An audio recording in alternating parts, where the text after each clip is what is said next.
Hello guys, 11ஆம் வகுப்பு பொதுத்தமிழில் கலை சொல்லாக்கம் அப்படின்னு ஒரு லெசன் கொடுத்துருப்பாங்க.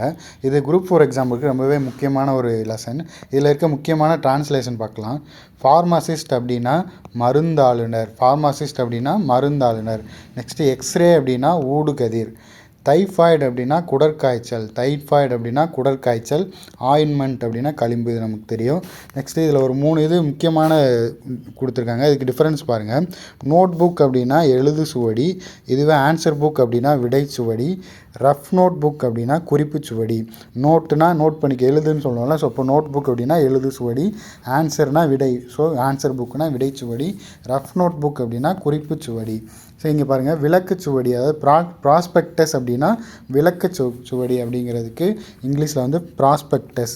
நெக்ஸ்ட்டு சப் ஜூனியர் அப்படின்னா மிக இளையோர். சூப்பர் சீனியர் அப்படின்னா மேல் மூத்தோர். ஞாபகம் வச்சுக்கோங்க.